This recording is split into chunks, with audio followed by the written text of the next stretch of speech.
Described everybody as, quote, buzzing this morning. Is that kind of understandable after a 5-1?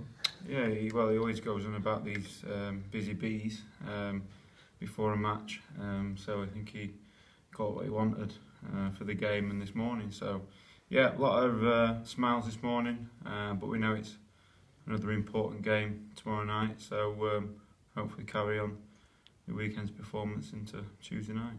I'm sure you've played at Lincoln before. The air raid sirens, I think, are still part of the supporters package there, and they're a club, perhaps the most upwardly mobile club in League Two. Yeah, I played them. To be honest, I played there when they won the league last year, and it was buzzing. I've got a really good friend who's a Lincoln fan, so we'd seen him on Saturday night actually. So he was giving me a bit of grief.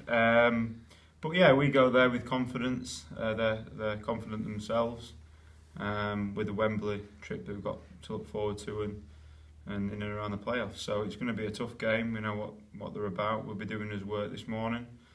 But yeah, it's be a good game to go into after the weekend.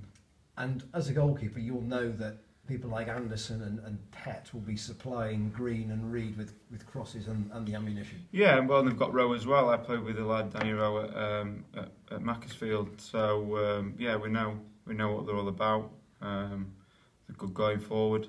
So we're going to have to be on his guard. But I think defensively, the last couple of games we've been pretty solid. I think Joe's slotted in there really well.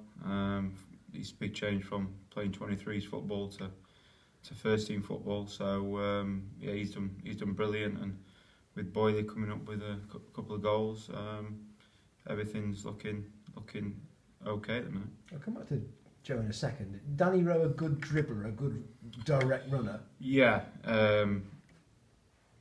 When I first went into Mac, you could tell that he was going to go on to bigger and better things, and he did. He got his move to Ipswich, which was great to him. So we're going to have to be on his guard, to be honest. Like I said, they've got really direct players, and with the people like Reed up front as well. It's going to be a night cut out for the lads at the back. So back to Joe Rotten. Taylor Moore's obviously been out because of his card at Mansfield, and Joe's just dropped in there, having only played, as you say, age group football before, and it looked very comfortable. That says a lot for the way the Swansea Academy has developed him, doesn't it? Massively, it's credit down to him as well.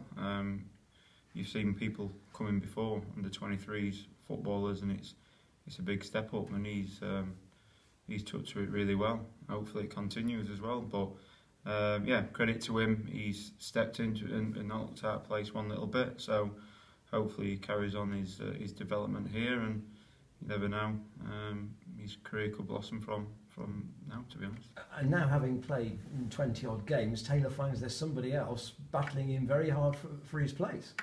It's not only Tails, it's a lot of probably the gaffer's got a headache coming tomorrow night, because there were a lot of good performances on Saturday, and I think that's how it should be. Competition for places is a must for every club.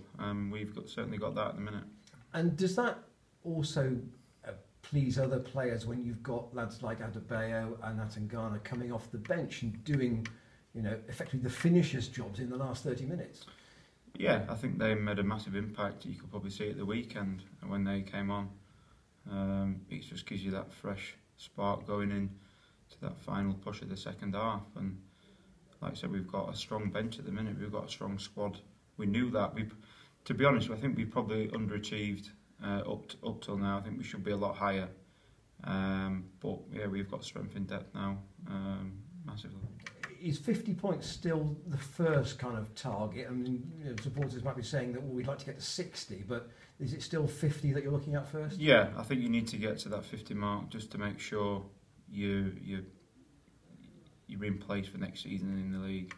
I think once you get to that 50 points mark, I think you can push on from there. Like I said, I think we've underachieved massively this season, but we need to box that off and then push on from there. You're here next year, we know that already, but Gary did make the point that for some of the lads it might still be a question of just making sure that you're around next year And there are contracts, still to be played for those that are up. Yeah, massively. Lads are playing for the futures. Even the ones in the contract, you still want to finish your season off really well. But for lads out of contract, yeah, it's.